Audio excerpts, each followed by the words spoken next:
మీ పిల్లలు చదువుకున్నది ఎగ్జామ్ హాల్లో రాయాలన్నా కాంపిటేటివ్ ఎగ్జామ్ క్రాక్ చేయాలన్నా మెమరీ ముఖ్యం. మెమరీ అనేది గిఫ్ట్ కాదు, రైట్ టెక్నిక్ అండ్ ప్రాక్టీస్ తో ఎవరైనా సాధించవచ్చు. మన దేశ జెన్జీ, మన దేశ యువత అనుకున్నది సాధించారు. ఏదైనా పట్టు బిగిస్తే దాన్ని సాధించే వరకు వదిలిపెట్టరు అనటానికి ఈయన రాజీనామాని నిదర్శనం. ఎస్, విద్యాశాఖ మంత్రి, కేంద్ర విద్యాశాఖ మంత్రి ధర్మేంద్ర ప్రధాన్ తనంతటి తానే రాజీనామా చేశాడు. రాజీనామా చేయాల్సినటువంటి పరిస్థితి వచ్చింది.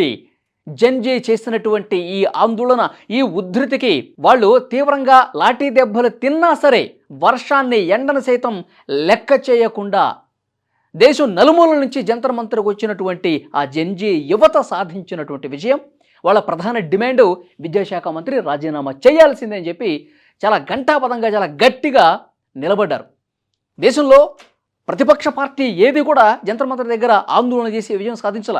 యువత, ఓన్లీ యూత్, అసలు పార్టీ నిర్మాణమే లేనటువంటి కాక్రోచ్ జనతా పార్టీ ఆధ్వర్యంలో మొదలైనటువంటి ఈ నిరసనలు యువత మద్దతుతో, దేశంలో ఉన్నటువంటి పెద్ద ఎత్తున యువత మద్దతుతో ఇది సాధ్యమైందని చెప్పాలి. ఎంత నాటకీయత జరిగింది, ఎంత డ్రామా జరిగింది. ఇది మొత్తం యూత్, కొంతమంది అసాంఘిక శక్తులు జంతర్ మంతర్ దగ్గర చొరబడిపోయి ఈ విధంగా అన్రెస్ట్ క్రియేట్ చేశారు. అంత సీరియస్నెస్ ఏమీ లేదు, 2 రోజులు జంతర్ మంతర్ దగ్గర కూర్చుని వెళ్ళిపోతారులే అని కేంద్ర ప్రభుత్వం భావించిందేమో. కానీ అలాంటి పరిస్థితి లేదు అక్కడ. మన దేశంలో ఉన్నటువంటి యువతలో ఉన్నటువంటి అసంతృప్తి జంతర్ మంతర్ దగ్గర కళ్ళకు కట్టినట్టు కనిపించింది. అభిజిత్ దీప్కే అండ్ కోకి తోడుగా, అంటే సీజేపీకి తోడుగా పర్యావరణ ఉద్యమకారుడు సోనం వాంగ్చుక్ పెద్ద ఎత్తున అక్కడ జంతర్ మంతర్ దగ్గర నిరాహార దీక్ష చేశాడు. 20 రోజులకు పైగా పచ్చి మంచినీళ్ళు కూడా ముట్టుకోకుండా నిరాహార దీక్ష చేస్తే ఆయన ఆరోగ్యానికి సంబంధించి ఆందోళనకర పరిస్థితి ఏర్పడితే వెంటనే కోర్టులు కూడా కలగజేసుకొని ప్రభుత్వం బాధ్యత, సోనం వాంగ్చుక్ ఆరోగ్యాన్ని కాపాడాల్సినటువంటి బాధ్యత ప్రభుత్వానిదే అని చెప్పి చాలా స్పష్టంగా హైకోర్టు డైరెక్షన్ కూడా ఇచ్చింది. వెంటనే ఆయన ఆసుపత్రికి తీసుకెళ్ళిపోయి అక్కడ చికిత్స ప్రారంభించినా, నేను చికిత్స మీరు ప్రారంభించినా సరే దీక్షను మాత్రం విరమించేది లేదు అని చెప్పి ఘంటాపథంగా ఆయన అక్కడ కూర్చున్నాడు. తర్వాత అతన్ని ఆసుపత్రికి తీసుకెళ్ళిన తర్వాత కూడా ఇక్కడ ఉన్నటువంటి యువత మాత్రం ఒకే స్టాండ్ మీద కట్టుబడి ఉన్నారు. మావి ప్రధానంగా 3 డిమాండ్లు. ఒకటి, ధర్మేంద్ర ప్రధాన్, ఆయనదే నైతిక బాధ్యత కాబట్టి ఆయన రిజైన్ చేయాల్సిందే. రెండవ డిమాండ్ ఏంటి, ఇక్కడ ఆందోళన చేస్తున్నటువంటి యువత ఎవరైతే ఉన్నారో వాళ్ళ మీద పెట్టినటువంటి కేసుల్ని వెంటనే వెనక్కి తీసుకోవాలి. ఇంకొక డిమాండ్ ఏంటి, ఎవరైతే ఈ పేపర్ లీక్ కావటం వల్ల విద్యార్థులు మళ్ళీసారి ఎగ్జామ్ రాయాలని చెప్పి ఆ మెంటల్ టెన్షన్కి గురైపోయి ఇక ఈ సిస్టాన్ని మనం మార్చలేము, ఇంత చదివి వేస్ట్ అయిపోయింది, ఇక మనకు జీవితమే లేదని చెప్పి వాళ్ళు మనస్తాపానికి గురై 10ల సంఖ్యలో విద్యార్థులు నీట్ పేపర్ లీకేజీ వల్ల చనిపోయారు. ఆ కుటుంబాలకి ₹1,00,00,000 పరిహారం అందించాలని చెప్పి ఈ 3 డిమాండ్స్ పెట్టి పెద్ద ఎత్తున ఆందోళన చేసిందండి దేశ యువత. దేశ యువత అంటే ఓన్లీ ఢిల్లీలో ఉన్నటువంటి అక్కడ చదువుకున్నటువంటి విద్యార్థులే కాదు, ముంబైలో చేశారు, హైదరాబాద్లో చేశారు, పూణేలో చేశారు, బెంగళూరులో చేశారు. దేశం నలుమూలల ప్రతి చోట కూడా అక్కడ ఆయా నగరాల్లో చేయడంతో పాటు అక్కడి నుంచి పెద్ద ఎత్తున తరలి వచ్చారండి ఢిల్లీకి, జంతర్ మంతర్ దగ్గరికి. వాళ్ళలో అంత ఆగ్రహం ఎందుకు కట్టలు దించుకుందో తెలుసా? వాళ్ళకి అంత కోపం రావడానికి కారణం ఏంటో తెలుసా? 2026 ఈ సంవత్సరమే మొదటిసారి కాదు పేపర్ లీక్ కావటం, 2024లో కూడా లీక్ అయింది, అంతకుముందు కూడా లీక్ అయింది. అంటే మన దేశంలో ఉన్నటువంటి ఎడ్యుకేషన్ సిస్టాన్ని మార్చాల్సినటువంటి అవసరం లేదా? కొంత పారదర్శకతను పెంచాల్సినటువంటి అవసరం లేదా? విద్యార్థుల జీవితాలను ఎన్ని సంవత్సరాలు, ఇంకెంత కాలం నాశనం చేస్తారు? ఈ వ్యవస్థ మారాల్సిందే. ఒక్కసారి దేశ యువత సీరియస్గా స్పందిస్తే రాజీనామాలు వాళ్ళంతటి వాళ్ళే చేయాల్సినటువంటి పరిస్థితి వస్తుంది అంటానికి డెఫినెట్గా ఇదొక నిదర్శనంగా కనిపిస్తుంది. కానీ ఇప్పుడు ఇతను రాజీనామా చేస్తే పరిష్కారం దొరుకుతుందా? సో చాలామంది మేధావులు కూడా ప్రధానంగా క్వశ్చన్ చేసేది, ఎస్, నైతిక బాధ్యత వహించాలి, ఇతను రాజీనామా చేస్తే కేంద్ర ప్రభుత్వంలో, కేంద్ర ప్రభుత్వ పెద్దల్లో, కేంద్ర మంత్రుల్లో డెఫినెట్గా ఒక బాధ్యత, ఒక భయం అనేది క్రియేట్ అవుతుంది. సో డెఫినెట్గా యువత సాధించినటువంటి విజయమే. కానీ అసలు పరిష్కారం ఏంటి? పేపర్లు లీక్ కాకుండా ఉండాలంటే అసలు ఏం చేయాలి? ఎలాంటి బాధ్యతలు కలిగి ఉండాలి? ఎలాంటి పర్యవేక్షణ ఉండాలి? అసలు ఈ పేపర్ లీకేజ్కు సంబంధించి కింద ఉన్నటువంటి రూట్ కాజెస్ ఏంటి? క్షేత్రస్థాయిలో ఉన్నటువంటి ఆ పరిణామాలు ఏంటి? పేపర్లు అసలు ఎందుకు లీక్ అవుతున్నాయి? ఎక్కడ నిర్లిప్తత ఉంది? ఎక్కడ నిర్లక్ష్యం ఉంది? దీన్ని కదా అడ్రస్ చేయాల్సినటువంటి అవసరం ఉంది. సో డెఫినెట్గా ఇవాళ ఒక కేంద్ర మంత్రి రాజీనామా చేశాడు, అతని ప్లేస్లో ఇంకొక వ్యక్తి వస్తాడు.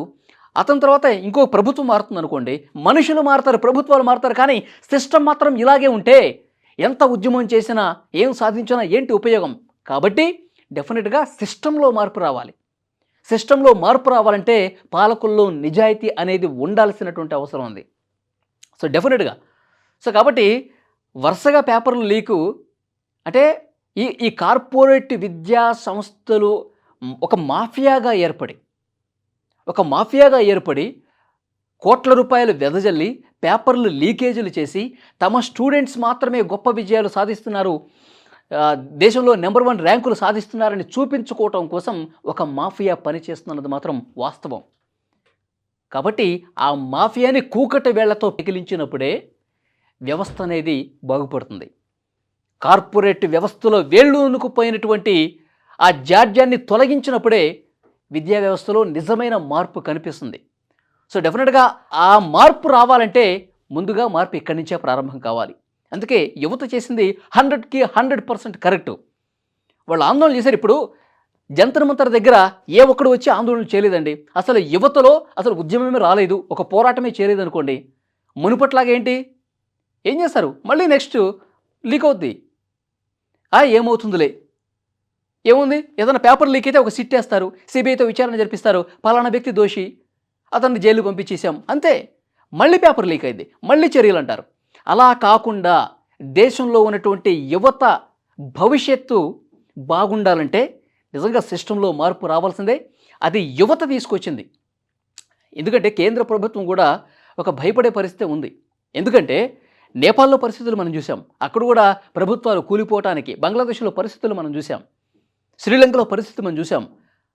అంటే పాలకులు భయపడే పరిస్థితి క్రియేట్ అవుతుంది. పాలన సరిగా లేకపోతే, యువత ఆకాంక్షలు సరిగా పట్టించుకోకపోతే, దేశ భవిష్యత్తుకు అనుగుణంగా నిర్ణయాలు తీసుకోకపోతే, యువత మునుపటి యువత కాదండి, జెన్జీ యువత, మొత్తం టెక్నాలజీని అందిపుచ్చుకున్నటువంటి యువత, సోషల్ మీడియాలో ఎప్పుడూ యాక్టివ్గా ఉండే యువత, మాకేం కావాలో ప్రభుత్వాలతో అడిగి మరీ, అవసరమైతే బలప్రయోగం చేసి మరీ తమకి కావాల్సింది, తమకు నచ్చింది చేయించుకునేటువంటి, అది తమ హక్కుగా భావించి పోరాటం చేసే జెన్జీ యువత ప్రస్తుతం ప్రతి దేశంలో అన్నీ గమనిస్తూ ఉంది. యువత మనసులో నిజంగా ఒక బీజం ఏర్పడితే, యువతలో ఒక సీరియస్నెస్ ఉంది అని ప్రభుత్వానికి కూడా తెలుసు. అందుకే అర్ధరాత్రి సమయంలో ప్రధానమంత్రి మోదీ గారు వీడియో పెట్టాల్సిన అవసరం ఉందండి.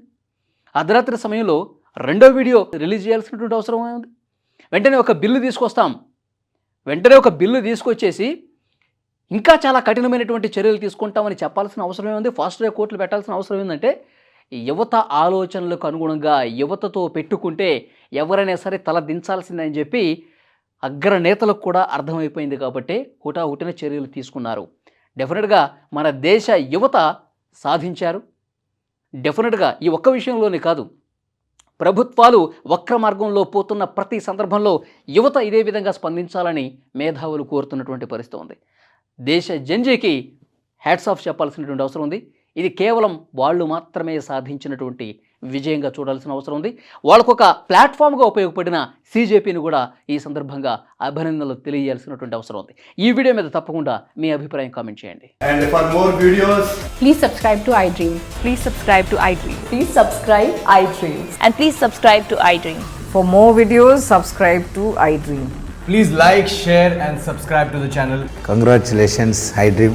Subscribe to iDream. Subscribe to iDream. So subscribe to iDream Media. iDream की iDream team अंदर की huge congratulations. Please subscribe iDream Media. Please subscribe to iDream. Subscribe iDream. Please subscribe to iDream. iDream అంటే నా కళల channel subscribe చేసుకున్న నోరు తిరుగుతలేదు, మీరైతే గంట గుర్తు కొట్టండి. For more such videos, please subscribe to iDream.